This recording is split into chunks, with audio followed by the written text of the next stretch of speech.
Once upon a time in a land far away and long ago is the way a fairy tale is told, right? Once upon a time, they don't really know what time it was, what day it was. In a land far away, they don't even know how to name it. And it's long ago. A fairy tale is a story that can entertain, can have a lesson, can be amusing, but it's just a fairy tale, has a purpose. What we proclaim here today is no fairy tale.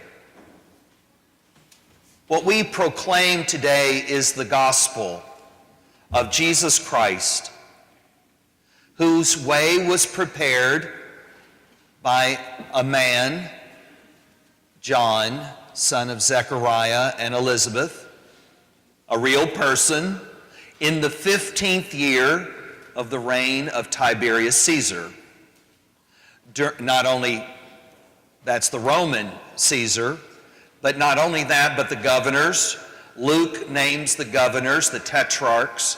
He names the two high priests, Annas and Caiaphas. He knows the geography, the Jordan River, and where John was preaching. It is a real story about real people who have experienced God's salvation. And that's very important for us because you and I are real people. Go ahead, pinch your hand. Do that. See, you're real. Don't pinch too hard. It hurts. We are real people on a real journey.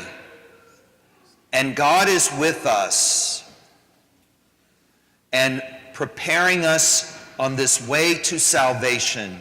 We already experience it, but not in its fullness.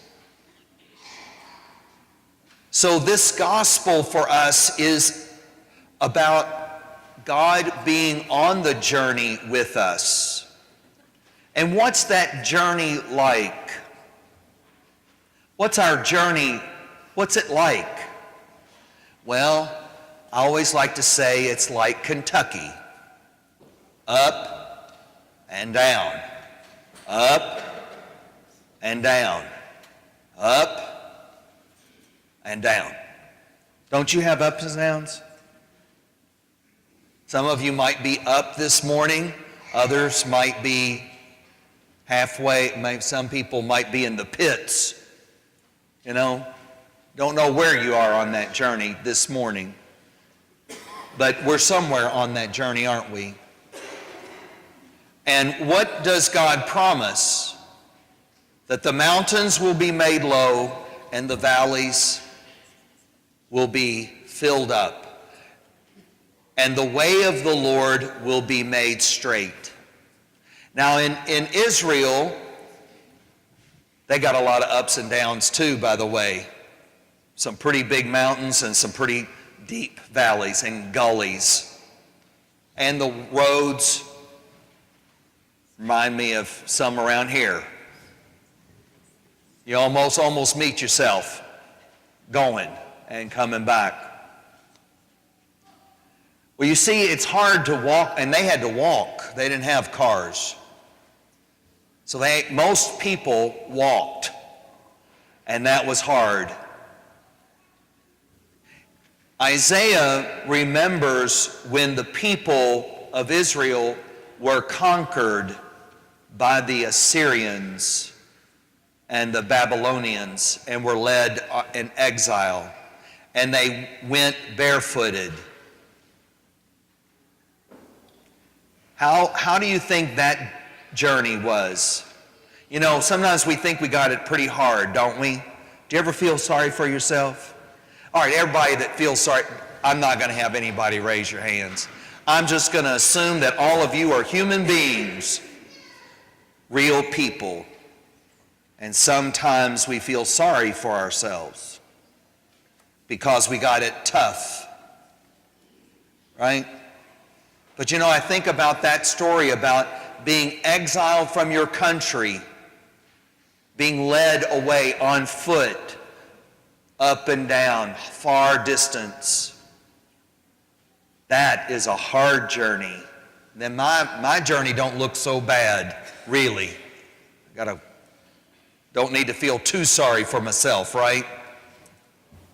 A little bit ever so often is probably plenty. But you know, God promises that his plan is to deliver us from captivity, from the pits. He promises to lead us into his kingdom and to show us his light. Now, if you close your eyes and duck your head, you're not going to see any light, are you? We got to lift up our heads, lift up our eyes, hear the music. The music opens us, doesn't it, spiritually? Kyrie eleison. Did you feel it? Or did you have your head? You didn't have your head tucked down, did you? Did you feel it? Listen to the music. Listen to this message. See the candles. Hear the good news, the promise, the hope that God gives us, because he promises us that the valleys will be lifted up and the mountains will be made low and the way of the Lord will be made straight. And that will lead us into the joy that can never be taken away. Rejoice. Rejoice. Emmanuel, God is here with us. He's on the journey with us. He was a real person, and he knows what being a real person is all about. And we don't have to make the journey alone.